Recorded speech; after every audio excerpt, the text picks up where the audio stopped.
Good morning, students. Today we are going to start chapter number 1, Nature and Purpose of Business. Students, today we are going to begin with the new topic, that is History of Trade and Commerce. See, students, before we go into the in-depth meaning of the concept of business, let us get some knowledge about its history. Okay, so today we will begin our first topic, that is History of Trade and Commerce.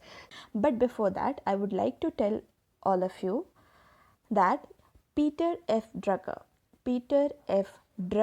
is known as the father of business studies. Who is known as the father of business studies? Peter F. Drucker is known as the father of business studies. As a business study students, you should know this. Okay. Now we will begin with the first topic of our first chapter, that is History of Trade and Commerce. Students, what do you mean by trade and commerce? See, trade and commerce generally means buying and selling of goods and services. See, trade means an action of buying and selling of the goods. Trading, you have heard about the word trading. Trading means what?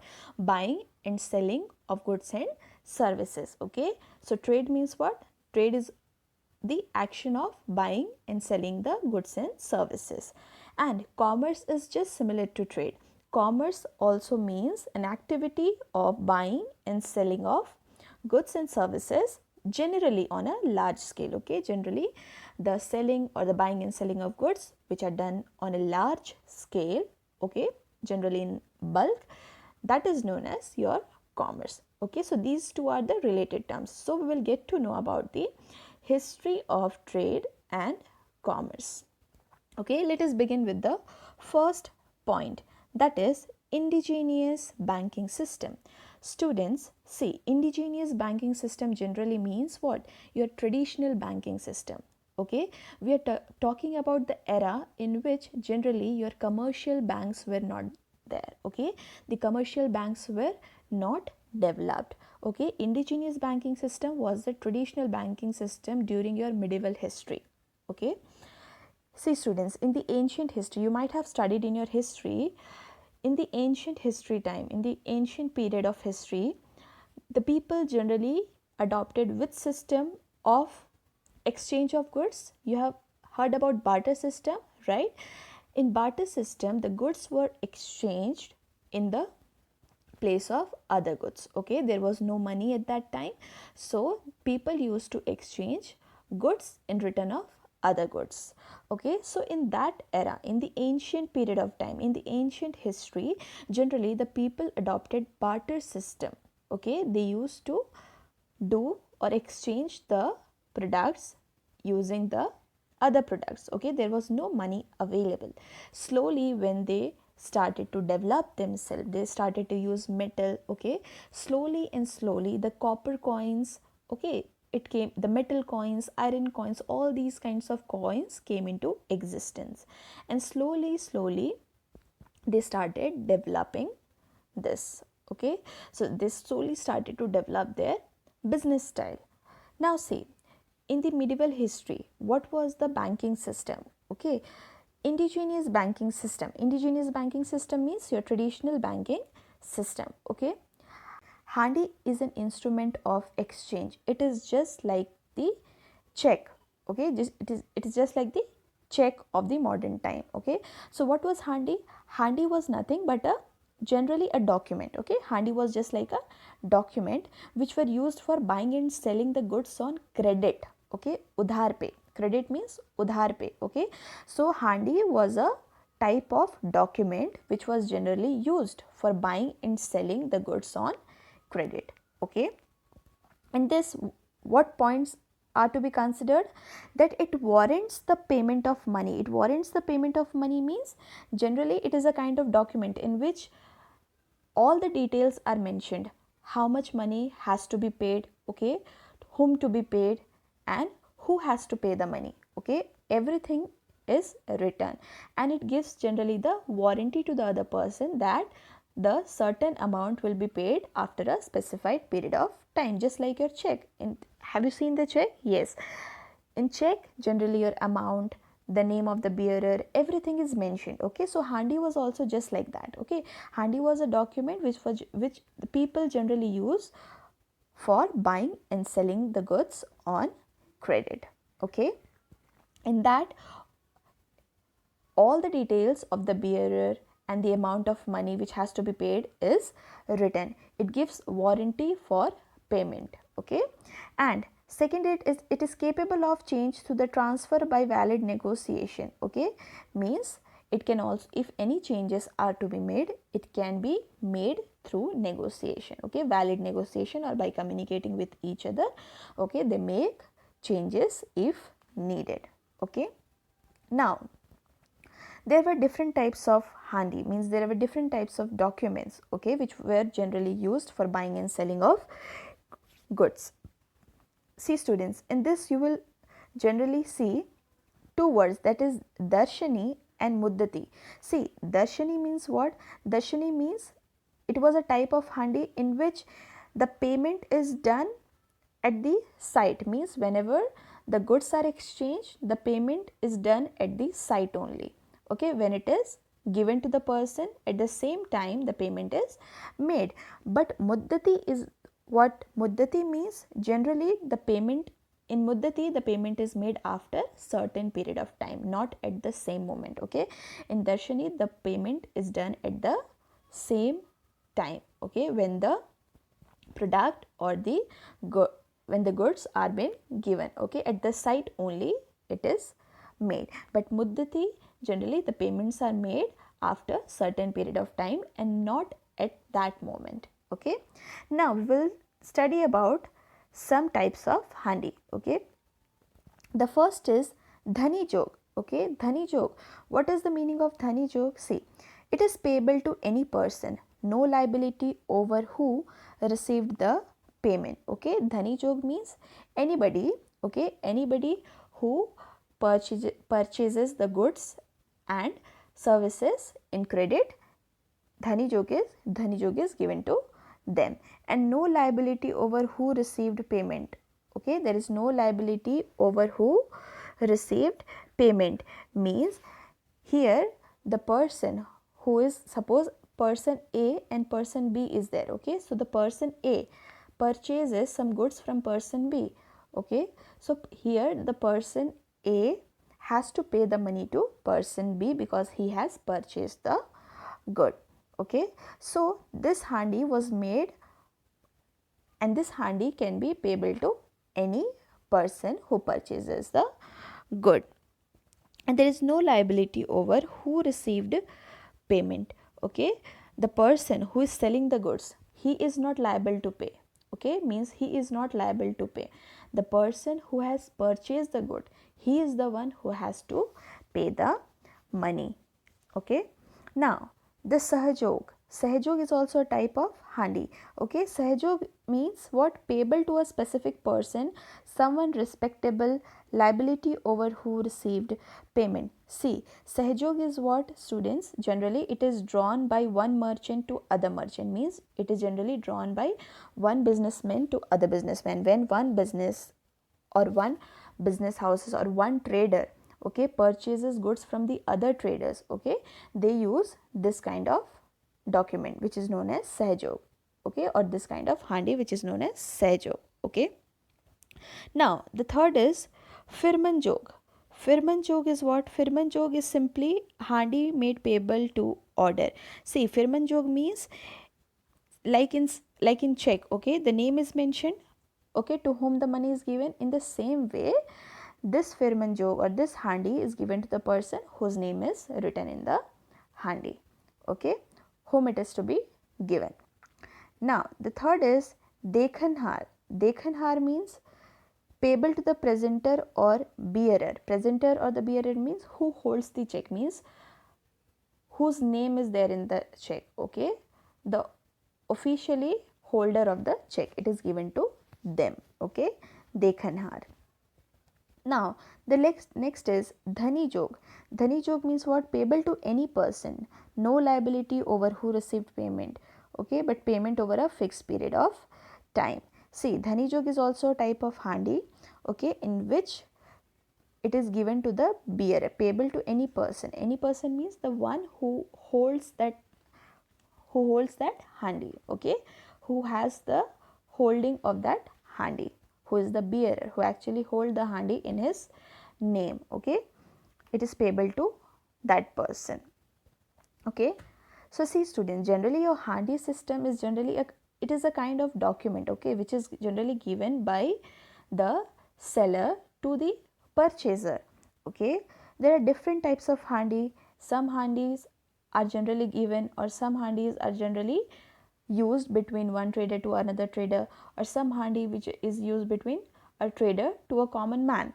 Okay, so these are the different types of handi. Okay, now the next is firman jog. See student, firman jog is also a type of handi which we have studied in the darshani also. Darshani means the payment has to be made at that moment only, and muddati means the payment can be made after certain period of time. Okay, this type of handi is made payable to order following a fixed term, means it is generally paid to the person whose name is whose name is generally mentioned in the handi. Okay, and the payment can be made after certain period of time because it is a muddati.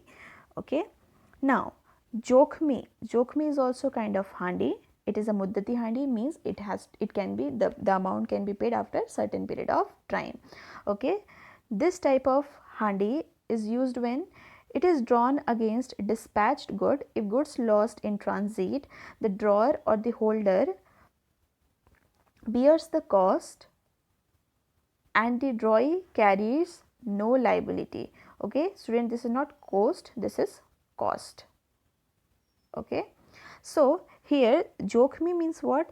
Jokhmi means generally drawer promises to pay only on satisfaction, means generally if the goods are transferred, okay, if the goods are sold to other person, okay, so the one who is purchasing the good, he will pay the good if he is satisfied with the good, then only he will make the payment. If he is not satisfied the good, if he is not satisfied with the good, he will not give the payment to the seller.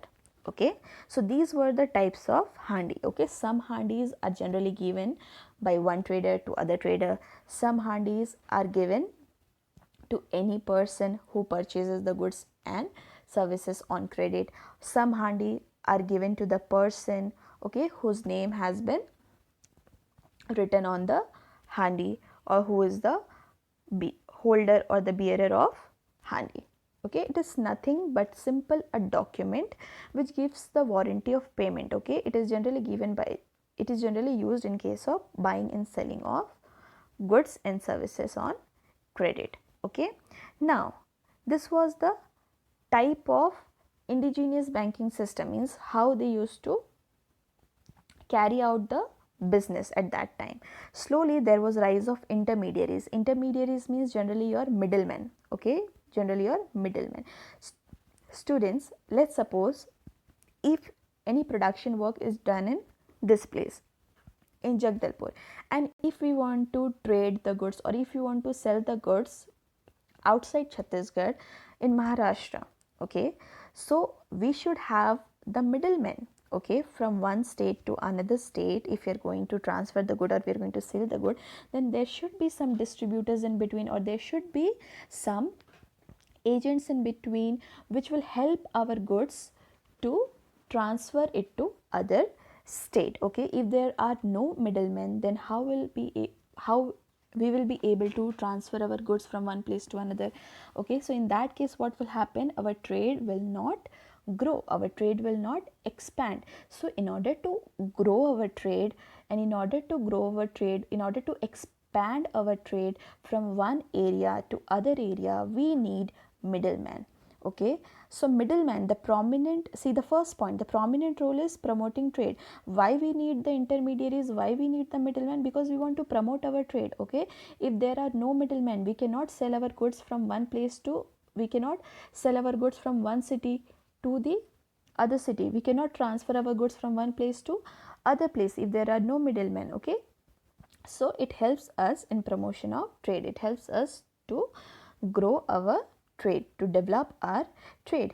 Plus intermediaries provide financial security in return of risk taken. Okay, so see students, whatever, see, from one place the goods are transfer to the other place. So here the agents are there, here the middlemen are there who takes the risk. If the goods are destroyed or if the goods are generally damaged, okay, so they take the risk of that goods sometime, or they bear the cost of that damage. Okay, now see, intermediaries. Who are the intermediaries? Intermediaries are generally your commission agent, your broker and distributor, generally your middleman. The distributor or the agent or the broker, who are the middlemen who help the business to transfer their goods from one place to other. Okay, so slowly and slowly middlemen started to grow. There was rise in the intermediaries, and then foreign trade were financed by loans.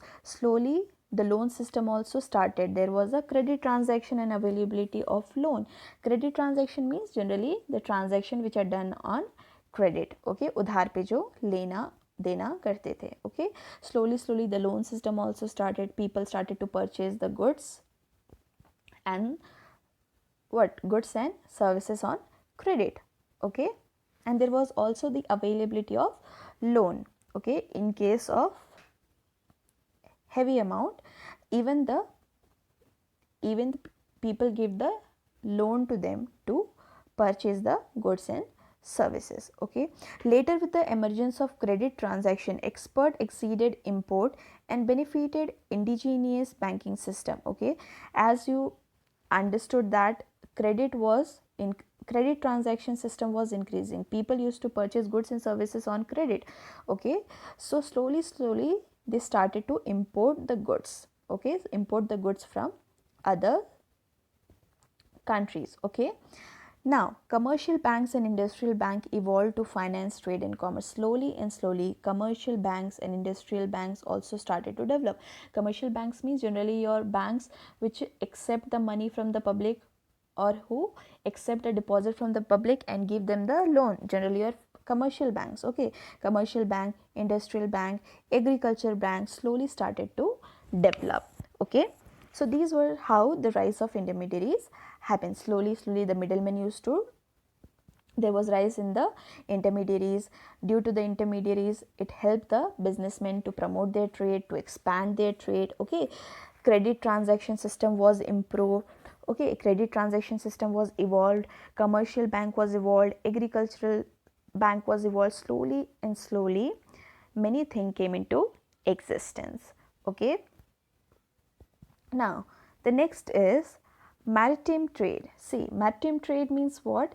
Generally the trade maintained by means of sea is referred to as maritime trade. Students, generally you know that the trade can be done by any way. See, normally roadway, airway, waterway. Okay, so maritime trade means the trade means buying and selling which was done through waterway, through sea. Okay, maritime trade was another important branch of global trade network. Okay, so using this trade system, they used to supply the goods and services globally. Okay, that is through seaway. Understood, students? So till now we have studied about indigenous banking system, means traditional banking system. There was a system of handis. Okay, and next, rise of intermediaries. Rise of intermediaries means how the middlemen or how the distributors started to develop themselves, due to which there was promotion in trade. People used to people develop their trading practices. The trade started to grow. Okay, it started to expand. People started to do the credit transactions. Okay, they started to export the goods. Slowly and slowly the banking system also improved. Commercial bank came into existence, industrial bank came into existence. Okay, and slowly agricultural bank also came into existence. Students, the next topic is merchant cooperation.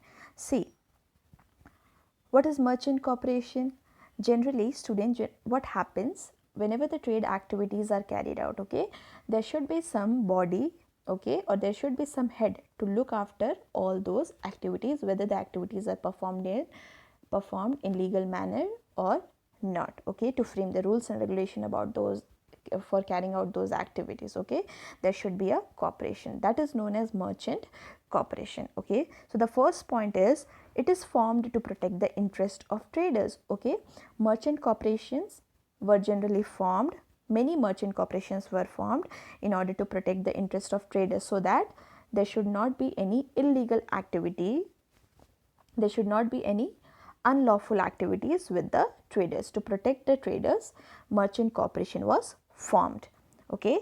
Second point, framed their own rules of membership and code of conduct, which kings also accepted. Students, generally all the rules and regulations regarding the trade activities were also formed by the merchant corporation. Okay, code of conduct. Code of conduct means your law. Okay, the legal rules, the legal laws. Okay, all these rules and regulation, all the laws which were made by the merchant corporations, okay, these were the rules which have to be followed by the kings also. Okay, the third is trade and industrial taxes were major source of revenue. See students, merchant corporation was a body, okay, which was generally established in order to take care of the traders and the trading activities. Okay, so they also need some revenue, so they used to collect the revenues through the tax system. Okay, the tax which are generally, or the money which are generally generated from buying and selling of the goods, through that system they used to collect the tax. Students, now we will move to our next topic, that is major trade centers. Okay, major trade centers means generally the places where the trading practices was prevailing. Okay, these were the main places which carried out the trading activity, where the buying and selling of goods were there. Generally, your Patliputra, Peshawar, Taxila, Indraprasth, Mathura, Varanasi, Mithila, Ujjain, Surat, Kanchi, Madhura, Broj, Kaveripat, Tamralipti. These were the major places from where the goods were traded to the other place. Okay, to the other places. Now, the next is major exports and imports.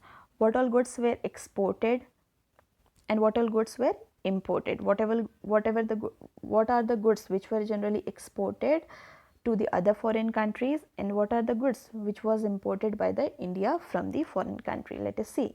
Exports: spices, wheat, sugar, indigo, opium, sebum oil, cotton, live animal and animal products like hides, fur, pearls, etc. These were the items which were exported by the India to the other foreign country.